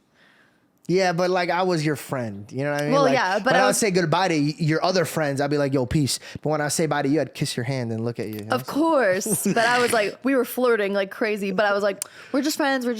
Like, don't like, whatever. We're just friends. And so he's like, all right, fine. Let me take you on a first date as friends. And I was like, okay, fine. But it was totally a date. It was totally like our first date. That is our first date. Sure. But I was like, oh, no, we're just friends. So that's why that video you have, which is on our second date, and we're on the couch and he has his like arms around me and you said something. I don't know what you said. I can't remember what you said. And I was like, stop. I was like, we're just friends. We're not just friends. But anyways. I was so confident. The first time I asked her to be my girlfriend, I was like, let's be honest, right? Like when we first were friends, like you were just newly single and you didn't want to jump into a relationship. You were like talking to this other guy. I was talking to a few girls because your boy was hot at the time. And I was just kind of like, yo, what are we doing here? I don't like this. Like right from the jump, I was like, I don't like this. I'm not trying to share you. I want to be with just you. And so we were just kind of like, I was just trying to make it. I don't know, man. When I met you, dude, like I'm trying to say this story without ratting on my boys, but I'll just say it in a funny story way. We're all at the club. This is maybe the second, third time I'm hanging out with Shawna, and it's funny that I say your name like that, right? Yes. Belle. I'm hanging out with Belle at the club. She invites me. We're at Warwick, and I remember she had two best friends, great girls. I'm not going to mention their names, but they're great girls. And then they had boyfriends, and both of these guys are extremely successful men, extremely gorgeous men. Like, when I sat next to them, I looked like I was the guy at the crafty section while these dudes were at the modeling Shut shop. up, not bro, even, chill. These guys, bro, are beautiful. And beautiful. they literally look at me, they slap me in my chest. I'll never forget this. They slap me in my chest and they go, welcome to the club. And I go, good to be here. Do we get name tags? And they started laughing. They're like, no, but for real, they're like, our three women are the greatest women alive. Let's not mess this up. And I took that shit to heart, bro. I was like, yeah, absolutely. They ended up not working, and I'm hanging on. And I'm like, what happened to the club? How did I just become the mayor of the club? Like what's going on here? Yeah. And it was at that day where I was like, I gotta lock this in. Because they were both like solidified boyfriend, girlfriends. Yeah. But I was like, we're friends. At a sushi place while I would play with your foot underneath the thing. We were seeing each other, but we started seeing each other and we weren't telling our friends. Yeah. So when we would be hanging out like with your group of friends. Which was so much fun, dude. I know it was sounds fun. stupid, but it's Yeah. like watching like everybody talk about like you or like them talk about me, but we're like not telling anybody. It was just kind of like our secret. Like, Yeah, look at it was us. so like secretive and spicy. And It yeah. only lasted 2 days. But That's so funny. But anyway, so I try to lock it in, and we would hang out every time, like at my house. And Belle and I, remember, we're young, like we're in this industry, and all of our friends are going to these crazy Hollywood parties, like insane Hollywood parties. This is before COVID, and things were kind of like out there and having fun. I remember we would get to the party and be there for like 15 minutes. Like, I'm talking the most unreal parties that people were trying to sneak into. People Yeah. were making YouTube videos on how to sneak into this place. And we would be there for 15 minutes and be like, let's get DiGiorno and go home. We went to Rock and Roll Right, yeah, Ralph's yeah, and yeah. we would just, dude, this is how I knew I had like, it was just an unbelievable, because you got to remember, like, I grew up in Arizona, bro. Like, it's a dream to be with an amazing woman, but you're just a straight up gorgeous woman. Like I've never met women that look like you. Like, so I'm looking at this girl that's decked out from head to toe in Ralph's at like 2-3 o'clock in the morning, looking at frozen food and being so grateful for this. I'm looking at this woman. I'm like, yo, this girl doesn't want to be in the scene, is such a good woman, isn't trying to be bougie, like, we're not eating DiGiorno. She was just like, do you want to get the extra layer cheese? But you can't tell my mom. She doesn't know I eat dairy. she's gonna see this. And I was like, okay. And I was like, you don't like have the runs after cheese, do you? She's like, no. It was just like an asthma thing growing up. I couldn't breathe. I was like, okay, as long as you just don't shit in my house, that's fine. Don't breathe all you want, but don't poop in my house. Stop. We did not know. So we're at my house. It's been every single day. We're just having like a great time. And we would always be underneath a blanket, like just, I would be like an old woman, and then I would put her, and then we'd just be underneath the blanket. And I thought, man, this is such a magical time. I'm gonna ask her to be my girlfriend. So we're underneath a blanket. I'm just looking at her. She's looking at me. We're having a great time. The night was beautiful. And I was like, hey, you want to be my girlfriend? And by the way, I just want to FYI, that was the first time I've ever asked a woman to be my girlfriend. Really? You never had. What? That's felt like a kid. I don't know. Like, I feel like as an adult, you don't really go and be like, hey, you want to be my girlfriend? You know what I mean? Like, I feel like when you release that information, it's kind of like a cool suave moment. Like when you're introducing you to somebody, be like, yo, this is my girl. And then you're like, oh my God, he just called me his like, girl. You know what I wow. mean? Like, that's how you usually, like, as a man do it. But like, Sure. we're like 7 years old underneath the blanket. Like, you want to be my girlfriend? And she just, just started bawling. No, I'm so sorry. And I was like, okay, no problem. Like, stop crying. And like, she started crying. And she's like, no, just like, I don't want you to like feel like you don't want to ask me. I was like, no, bro, it's totally fine. Don't worry about it. Like, she's just like, no, you don't get it. Like, I really like you. And I was like, no, dude, you gotta chill. My neighbors are hearing you. You need to chill. And then, Okay, bro, I wasn't like wailing. that's how I saw it in my head. Oh my gosh. And so finally, I was like, no, like, don't worry about it. Because remember, I saw you already married in my head. I was like, God didn't give her the message yet. So I was like, I'll just hang back. And so I was just kind of like, no, don't worry about it. And then I think a week later or something like that, or like 2 weeks later. Yeah. Not even that Not long. even, yeah, like week and a like, half. you were already looking at me like a mama bear. Like you were already trying to lock in this covenant. And so I was like, yeah. And then so I looked at her on the couch and I was like, yo, I got something to ask you. And she's like, cause she's like waiting. Cause I guess at the time she was worried that I wouldn't ask her. Yeah. Because you shot me down in That's why the hardest way possible that a man could get shot down. Underneath the blanket where all dreams are alive. But whatever. So she's just like, oh my God, like this is gonna happen. And I was like, 1 second. And I walk all the way upstairs. I grabbed the same blanket. I threw it over her head. I went underneath and I said, will you be my girlfriend now? And then she said yes. And then that's when we became. Yeah, and we took a photo underneath the blanket. Yeah, to remember the moment. But you know what though? Like that's the thing. That's like my favorite thing about you, and that's how you swept me off my feet, is because you made every moment so special. You didn't just like brush things off, like I'm too cool for this, like, or whatever, I'm gonna play this game. Like you made things special. You made our first date special. You made our second date special. You asking me out, saying I love you, like my birthday trip, like everything you did for me was always so special and so thought out. You're literally a prince, and you made me feel like a princess, and you just swept me off my feet. Can I tell them about how I told you I love you for the first time? Yes, please tell them. We're at Disneyland, the greatest place in the world. On my birthday, The best place. July 31st. And we're watching The World of Colors. Which, by the way, Shawna's birthday is almost coming up. Don't, so- don't do that. No. Happy birthday, Shawna. I don't like saying your name. Don't do that. Wait, what? I don't like saying your name. I like saying Belle. Yeah, but yeah. It just feels weird. Yeah, it's weird when it sounds weird when you say it to me. Shauna. Other people could call me Shawna, but like, What's up, Shauna? so. See, I would only do it when I was angry at you. I was like, Shauna, go over there. And she was like, yeah. Oh, he'd pull that out when he was super upset. Say Shawna. I was like, okay, go on. we're watching World of Colors. Fantastic show if you guys haven't ever seen it. And Aladdin's going on. And she would always be like, you're my Aladdin. You're my Aladdin. So I was like, 100%. I'm going to say I love you to Belle when the whole new world comes on. So that way, forever and always, we're on this new magical ride together. The world of Colors going off. A whole new world. Like the whole thing's going off, and I'm just like, this is it. A dazzling. And I like flip her over, look in her eyes. She's looking at me in my eyes. Dude, the hair was flying. Water of colors was everywhere. And I go, and I could not say I love you. My jaw froze. Why it froze, my heart's going nuts. Because when she turned around and she looked at me, I was a hopeless romantic growing up.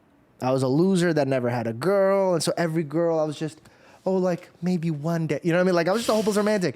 And every time I ever said I loved you to another girl, I kind of deep down knew it ain't gonna be my last time I said that for the first time. You know what I mean? Like, because it's like, I really love them, but like, is she the one? I don't know. You know what I mean? Like, I just feel that. When I flipped you around, I was like, oh my God, this is gonna be the last time that I say it for the first time. And then I got choked up, started tearing up, I couldn't say it. So then I flipped her back around.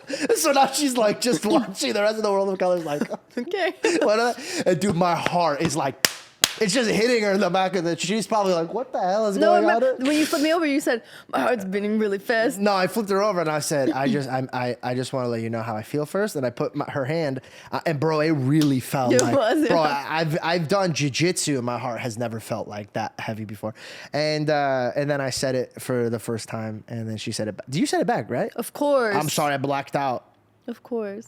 It's the greatest moment of my life, blacked out. Imagine. You know, the first time was supposed to be, I don't know if I ever told you this. The first time that I was supposed to say it was the fireworks show. Yes. Yes. You but did say then this. there was just, I didn't like the vibe. We had a great, remember? We just happened, there's like a restaurant near that, it was that on that corner. Yeah, the pink one, the with umbrellas. Yeah, I just didn't like the vibe. We there. happened to get a perfect seat right there. It was like What do perfect you mean view to happen? I had that reserve. I had everything ready. It was like, that wasn't just happenly open. You think that the only table that had the best view while everybody was there was just randomly opened? Yeah. No, fam. That's not how Disney works. You reserved that table at the restaurant? Dog, every step that we took was calculated. Everything I do is calculated. But I just thought Even that... this. Just imagine I take my... I'm somebody else. Well, no, you've never told me that. I always just thought, I was like, oh, we got into this place, we grabbed some That's pasta. what I always meant by saying we were supposed to do it there. Wow, okay. So I had 2 places locked in. By the way, also just FYI, you don't just get the front row to the Yeah, World, I was like, World how of is this Colors open either. right now? No one else? Yeah. That makes sense. Yeah. Wow. I was just... Yeah. I was in La La Land with you, so I didn't think Disneyland. about that. Don't do that. La La. But no, bro. Like, now, like, the whole New World song, like, it makes me choke up when I hear it. Because that's, like, our song, you know? Dude, I gotta play Aladdin before it's too late. Yeah. I look like Aladdin's dad. Getting there, dude. Man, that was a special time. It was the most special time. It was, like, the best way you could ever say I love you, ever. Right? Yeah, I think so. I think so, too. I think so. I love you. We're going to Italy and Greece. By the way, so Belle's birthday's coming up, and it's hard getting her a gift because, and I mean this in the most respectful way, but we're up each other's asses 24/7. Like, I can't do a single thing. She knows which hand I wipe my butt with. That's how, like, close we are. Like everything I'm doing, every move I'm making, by the way, if you notice, my Amex card on your phone, I had to delete it because I was tired of lying to you. Do you have any idea? The only times I've ever been like, yo, don't look at my phone or lie is when I'm setting up something for you, which, by the way, I would like to take a pause real quick. I'm speaking to the men that actively cheat. I'm speaking to you guys real quick. I'm not going to expose you. You can sit with your girlfriend, pretend, I don't know, he's not talking about me. I'm not a cheater. But you, the guy who's cheating, who has the other girls in his phone. How do you do that? How do you do that? How do you do that? How do you go to bed? Real. How do you do that? How do guys do that? Because I have good news that I'm holding. And I'm like, bro, I'm like lying to this girl, bro. Like, I lied to you. Remember, I was like, yeah, they're doing tests. They're doing tests? Where? I can't believe you believe this. Wait, what? There's thousands of dollars being ran on my Amex card for traveling. Yeah. And I'm like, yeah, they're just running tests for like our tour because they're going to be booking our stuff. Oh my God. So finally, I'm like, bro, they're coming at such heaps. And I'm like, bro, she's going to You realize. said it was like a holding. Yeah. Georgie. Oh my gosh. Dude, So then I got on your phone and I turned off your notifications for like when the card's being spent. No way you did? Yeah. You sneaky, bro. I'm a sneaky guy. Oh my gosh, you're so sneaky. Yeah, Wow. bro. Like, she has my location on, my notifications for what I spend. Like, but by the way, that's so much I more didn't ask for free. that. Like, No, I gave it to you because yeah, it's freeing. yeah. Tell you in that spot. It's freeing to do it that way. But that's why I was asking, like, how do men do that? Like, I have don't no know. idea. You know that Coldplay concert where the guy's holding that girl? Yeah. Boy, do I know. No, it's insane. I don't know how you don't like throw up every second of the day. Like to be honing in that many secrets, to be going behind the back of the person that you love. You're going to bed with them at night, at the end of the night, and like you're holding back all these secrets. Well, bro, we don't even have kids or like anything like solid. You know what I mean? Like where it comes to like our responsibility, like our assets, we could split if like, for example, one of us cheated. But like the children at home, bro, like that's their mom. I don't know why. We're getting deep. I don't want to go there. That makes me so sad. Anyways. Don't cheat, bro. Also, if you don't want to cheat, I'm going to say this. If you don't want to cheat, bring your lusts to God. Like if you have lust problems or if you don't have a good sexual connection with your wife, welcome God involved in it. If you're not looking at your wife in a way where you're like, man, I want to rip her clothes off. I want to be with her. I don't care if it's been 10 minutes or 30 years. I've met men that love their wife until their last breath. And it's because they worked on that. It's not something that you just, it's gone. It's fizzled out. If it's fizzled out, dude, set a fire on, bro. Set the house on fire before your fire for your love goes off. And I think that has to do with pride and ego. Like, I think a lot of guys feel uncomfortable, or a lot of women, I'm just saying guys because I'm a guy. A lot of guys like feel like uncomfortable talking about sex with God. But dude, like, if you're married to her, your sex life should be incredible. It should be on fire. You should never be with your wife and think about how hot your past life was when you're. A lot of men do that. A lot of men are like, oh man, when I was younger, when I was doing this, and it's just like, bro, like you need to be on fire for your wife. Yeah, like 100%. you have to be on fire for your wife. I couldn't imagine going home to a woman that I wasn't in love with, and I've had deep conversations with you about things. Like if I was like, if there like this is like. Funny, but Belle would love wearing baggy clothes, like baggy clothes, and it's fashionable. And I was like, my love, like, sometimes I want to see your curves. You know what I mean? Like I want to see. I'm not trying to date the homeboy from the car wash. I'm trying to date my beautiful wife. And so like that conversation set her off. She was angry at that. Like this is fashion. This is what you want me to go and show my body to be like that. So I'm not telling you to go tell your girlfriend to look inappropriate for all men. I'm just saying that there's conversations that people run away from where you shouldn't run away from. It's like, If there's certain things that you personally like bring those things to your partner, you know what I mean? Like there's certain ways that, there's certain haircuts. Like Georgie wants to shave his head. I wanted to shave my head for so long. You're not shaving your head. Like I don't like that. I've told him that I don't want I think you to I would have a look shaved so head. handsome with a buzzed head, the army style buzzed head, like I'm going to war. But I got this Iraqi refugee beard on. It's like, where did he come from? Maybe like in What's the his story? future or something. What are He's you either fist killing pumping it or for? he owns a really nice liquor store. Exactly. You're not married to him. Fist pumping over there, bro. The heck? I But love his buzz cut. Yeah, it looks sexy. Can we That's actually great. leave comments down below? I want to know. Oh no! Remember the whole thing we were talking about, Yeah. like our sex life? Yeah. Yeah. That's with me, so I don't really care what other people think. Don't leave a comment. Actually, forget about it. I don't even read them. If I see buzzed That's head, I don't one even read thing. them. That's actually one thing. Like it really aggravates me when Georgie asks me what he thinks about his hair, and then turns and asks someone else about his hair, and I'm like, I don't give a poop about what so and so thinks about your hair. Yeah, like, Jess, you hear this? That needs to be what I like. There's certain ways that I wear my hair he doesn't like, and so What? Where? I don't know. You like it when my hair is I down. love your hair all the time. I know you do, but you like it when my hair is down. I will admit, I would also not like it if you buzzed your hair. Exactly. Right. So, or maybe if I had a really short bob, would you like that? Probably not. Yeah. So, you know what I mean? Like, yeah. So there's just certain things like, it's just, again, communication of like what pleases the other partner. It doesn't mean that you have to do everything for the other partner. Like if you don't like it, if there's some, you know what I mean? You don't have to like. I walk in the room, Belle, you know what I've been really digging? Mohawks. Yeah. In that case, you'd be like, I'm okay. But a part of like the love and the attraction between one another is also being able to like please the other. And I think that that's something that's so like beautiful and exciting. Like I love it when I do something that I know you love and that you find exciting or you find beautiful, So how do we get here? I don't know idea. Haircuts? Oh, bringing... I was talking about in marriage, talk about your sex life with God, which is such a hilarious, crazy thing. But I have seen, actually, I saw on my page in my reels, and there were other Christians talking about this. I don't know who it was, but somebody was saying, they're like, I don't know why Christians think that Christian marriages need to have like, a boring, terrible sex life. You know what I mean? Like that's not what you would want in your relationship. That's not I don't know if we have to put this in there. You brought it up. No, I just find it funny because Simi walked I know, downstairs so to it's get like food in a weird at the part worst of time. I know, it got me super in my head, and so I forgot really the thing I really wanted to say. That got me like super. Simi, you made me nervous. Simi. I'm sorry. That was the funniest thing. Simi, you made me. I made you nervous? No, but I could tell I was already in her head while she was in this. She's like, I wanted to continue this, but I also don't know if I want to continue this. Sketches. No, I think that's a very valid point, though. Yeah.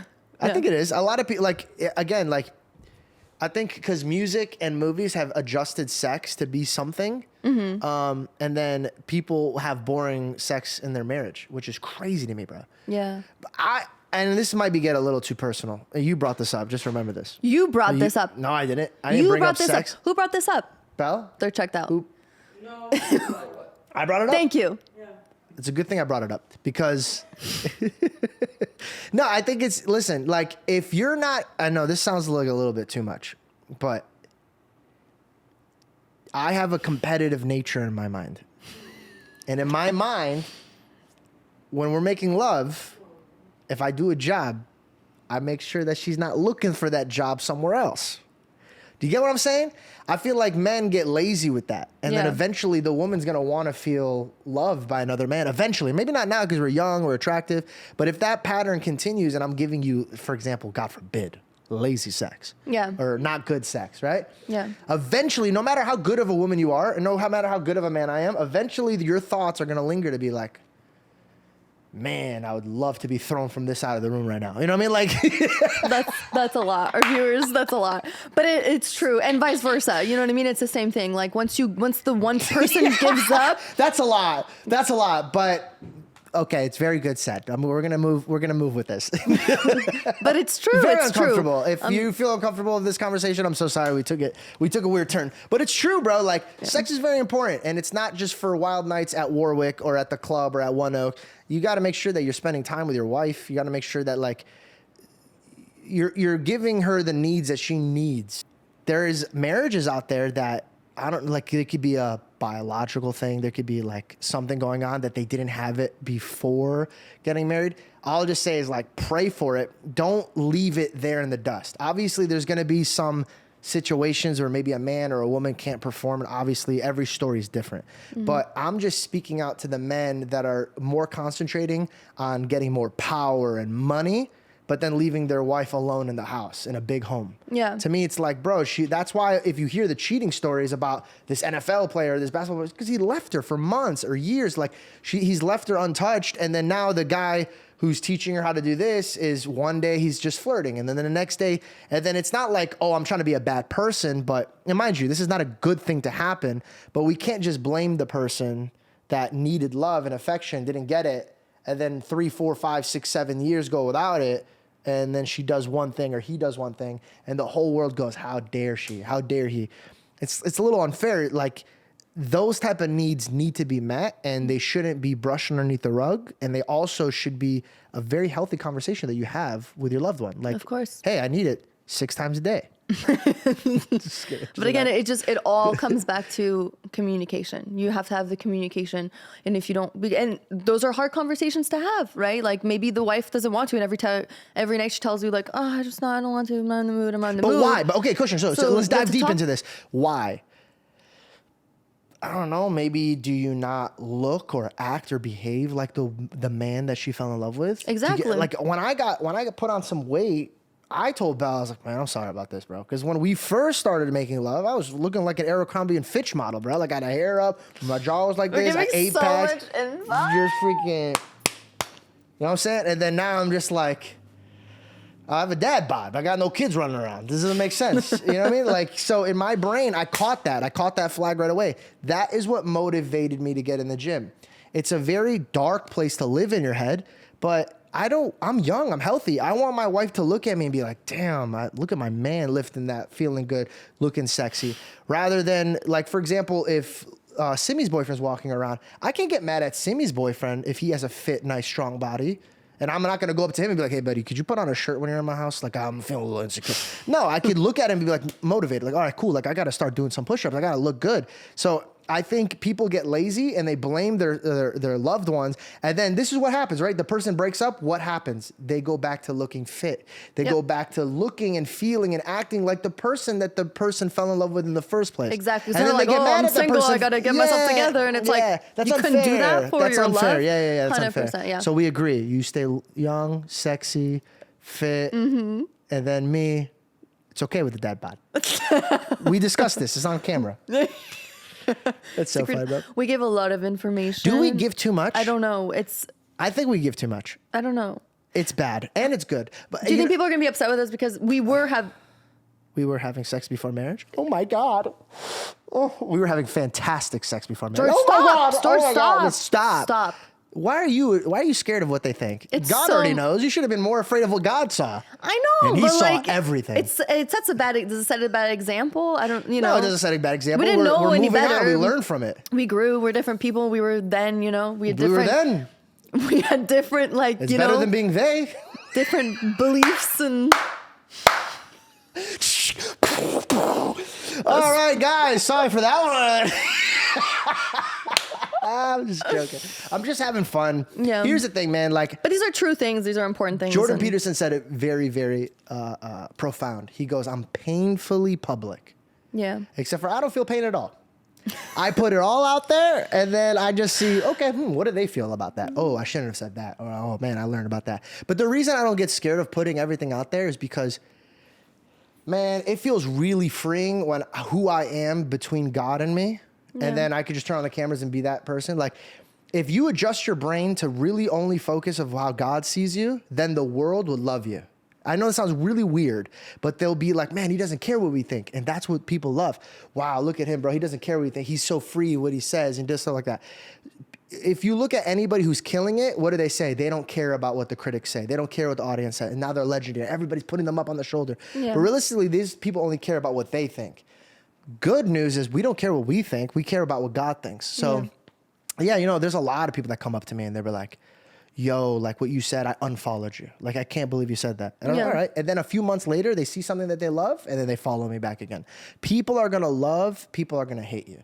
As long as you have your eyes on being better for God so you could serve them better, eventually your fruits, they can't deny it. They'll taste it and they'll be like, man, you know what? He might be an idiot. He might be having a problem with swearing or lusting or any of the ugly traits that we all try to hide. If I'm just like, nah, when I was younger, I had these problems and now I don't. And Yeah. I could actually help you guys out. Like, I figured out how to do it. I brought it to God. A lot of people like to hide their problems from God and the world, and I like to show everything because then I could work on it and be held accountable. 1,000,000%. Because even with my mouth, when I see comments being like, "Why is he still swearing?" You're like, "You're right. It's not gonna be an overnight process." Yeah. But eventually, season 6, season 7, all of what I say will either eventually be shown as I'm a liar or be shown as I'm telling the truth. And right now, I'm trying my best to just go out there to tell the best truth that I could possibly have. And unfortunately, sometimes it's the beautiful and amazing sex that I have with my wife. No, but it is true. And Yeah, it is Sorry. true. oh. But I was gonna say too is that I guess you're right, and what's beautiful about that is that as you show like your progress, as we show our progress, people see like the evolution of it, and all they see is really the work that's been done inside of us is just his work. It's God's work inside. Yeah. That he's done inside. You know what I mean? Like the growth and the fruits that we've gained and the things that are better about us are all because of him, or not because of us. If we're not going to hang on to our glory, well, we shouldn't hang on to our failures. Yeah. You know what I'm saying? Yeah. If I'm going to come on a podcast and be like, yo, this ain't me, I'm working on myself. And if somebody gets mad at me for something, the truth is, and it's going to be hard, and maybe not everybody could really understand this just yet. The ones who are angry are the ones who are dealing with it as well. Yeah. Do you get what I'm saying? Yeah. When they leave a comment, when they're just because they're not able to express it through themselves and be honest and have integrity over it, they like to point at their neighbor and be like, bottle that shit in, bro. Bottle it in because I'm bottling it in. And I'm Right. like, nah, I'd rather not. Right. I'd rather not bottle anything in. Yeah. Yeah. That's true. Yeah.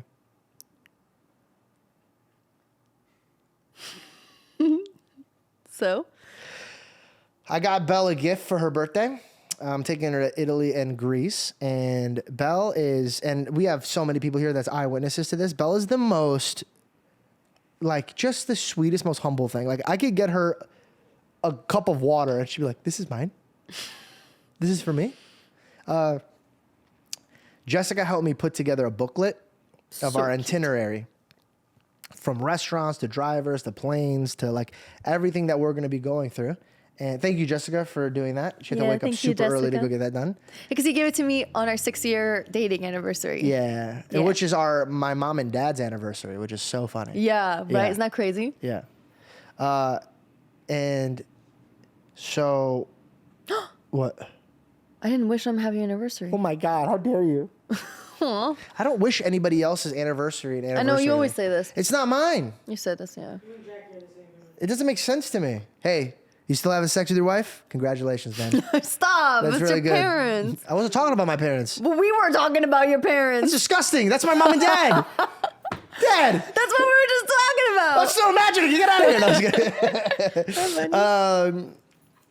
No, so I give her a book and I have her hold it because I have to do some work stuff real quick. So I'm like finishing up some stuff and she looks at the cover, and the cover of the itinerary is just a picture of me and her.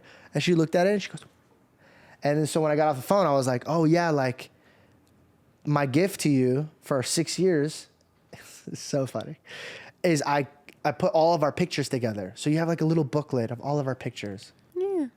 And I told her, I was like, yeah, it's just pictures of us. And she was just like, are you ready for this? By the way, 6 years. And by the way, this is 6 years of like, we've been pretty successful. You know what I mean? Like if you're going to get a 6-year gift, it got to be more than $5. You know what I mean? Like We weren't even supposed to do gifts on our 6th year because now we have a wedding anniversary. So we were supposed to just spend time together. Okay? So she takes the book. She goes, you didn't. All of our pictures, like the Belle and George moments. And she just starts crying. And I go, this is hilarious because she's going to lose her mind when she opens up and realize there's not a picture in there. It's an itinerary. She opens it up. I'm going to imitate Belle. What?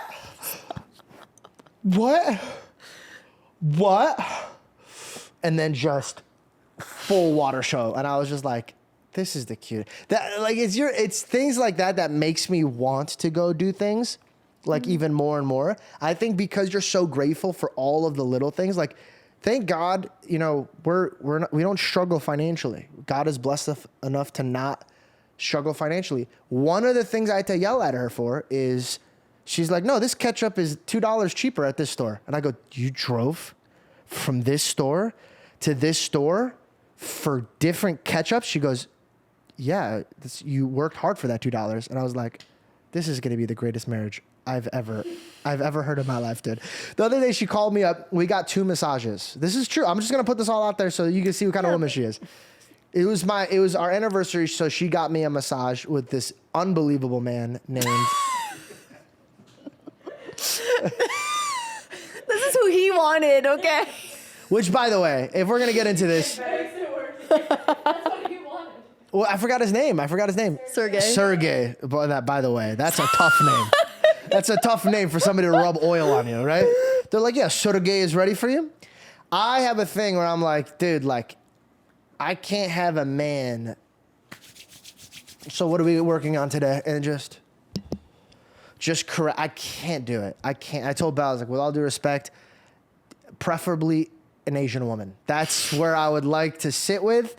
Just because they do their job, they do it great. I get in, I get out. I mean, bro, you can even sit next to me. There's no funny business. There's no shenanigans going on here. You could even be right next to me. But I just can't have a guy just rubbing down on me like that. I can't. I won't do it. Well, I got stuck. They were like, we only got one guy. And I was like, I don't want all the right, guy. what's his name? And by the way, it was like, which one of you guys want it? So now I either have a guy named Sergei rubbing me down or rubbing down my wife. So now I'm putting down in a place where I'm like, I don't know, Sergei's looking pretty damn hot in my mind right now. I don't know how comfortable I feel. So now I'm like on my way and I get this massage from Sergei, and Sergei was hands down the greatest massage I've ever had in my life. Now, I only want Sergei touching me while I'm in the massage. I'll tell you why I love him before I jump into the next story. I had TMJ and he grabbed something here and he pinched. And I was like, Sergei, no! And I'm running away from Sergei. I'm on the table, I'm like, Sergei! And he goes, no. He goes, just breathe. And I was like, He's like, yes, go. Just 2 more minutes. I was like, Sergei, please, God, Sergei, no. Sergei, no. He goes, no. And I literally told him, I go, no, enough. And he goes, no, enough. And I was like, wow. I'm so glad Sergei didn't go with my wife, right? So I'm sitting there, and then he lets go, and then my jaw, all of the pain left me. Let's put it this way. When I'm done getting a massage from Sergei, I'm sweating. I'm just sitting there like, Sergei, you did a great job, Sergei. Sergei, that was fantastic, okay? The other day, I went in there. I was like, hey, can I get this? She's like, yeah, we only have female masseuses right now. I go, Sergei's not home? She goes, unfortunately, he's booked. I go, can I try to buy out his hours? I'll do anything for him to touch me, like anything. But yeah, so that book switched up on me. And it was going back to Shawna. She calls me, and she's going shopping for a Greece trip. She pulls me aside on the phone because I'm about to go get a massage. We have a couple massage. She goes, George, listen, I've been talking about it. Look. This dress right here costs this much, and I got going on. We're going shopping. George, I don't need a massage right now. I go, you booked it. You booked the massage. She goes, yeah, I know, because Jessica told me that I should get a massage too. And at the time I was like, maybe I should get a massage because I'm with my husband. But then I got, you know what? We're already spending enough money. I don't need to get a massage. I go, my love, it's fine. You already booked it. Just come. If you feel like that next time, just cancel it next time. She goes, okay. Calls me back again. No, George, I've been thinking about it. We're going shopping right now for Greece. We could also, George, listen to me. We could get a massage in Greece. I don't need one right now. I don't feel stressed. My body's nice. And she does this thing. And I was like, I did that over the to try to prove. She does that in real life too. By the way, she goes, George, I don't. She has to describe things with her body. Like if you watch from now on when you talk to her, when she's talking to you, she is working on Legos in her head. She's finding things and she's building them, and she's like, I'm fine. I don't need that. And I was like, thanks for using all your hands. She could land a plane talking. It's in my culture. You see that? Okay. Yeah. So that's what I had to say about that. This was a really nice podcast. This was very all over podcast. the place. It was very all over. Very all over the place. But it was fun. I liked it. Yeah. Leave a comment. Did you like it? I was talking to ChatGPT and I was like, where are my flaws on the podcast? And they said that I don't get the audience engaged enough. Really? Yeah. Which is, it really kind of broke my heart a little bit. They're like, yeah, they really want to be more involved and you're not letting them. And I was like, who said who? ChatGPT. I know, but like, where does ChatGPT inquire this information? Sergei. That's so funny. But I guess that's so true. Like, okay, so. Yeah, so leave a comment, but no comments about me shaving my head because I don't care what you guys say. My wife thinks I look ugly. You hear that? I love it when she goes into full cat mode. No, it's because, listen, he has a beautiful head of hair. And there's going to come a time, George. I can't talk like without. You're going to make me do that. Okay, I don't try like to that. talk without your hands. There's going to come a time when you're older and maybe... What? It just looks weird. Yeah, I'm like... Well, you just wake up, buddy? Okay, so anyways, there's going to come a time, you know, potentially, God forbid, when you're older, and maybe you will have so much beautiful, thick hair, and then you will have to shave your head. And when that time comes, you will look so handsome, and don't look at me like that. You will look so handsome and amazing, but the time's not now. Enjoy your beautiful head of hair. Why wouldn't you? Okay, so every other girl in the world just heard that, and it was very sweet. Every guy heard this. One day you're going to be old, fat, bald. Enjoy it then when I have to look at it. But for now, look good, okay? Look good for me. No. Yeah, I guess who's going to Turkey now when that happens? Stop joking about things like you're 32 years old and you have a full head of hair, no receding lines or anything. Mashallah. You're gonna have that forever. Mashallah. Mashallah. I love you so much.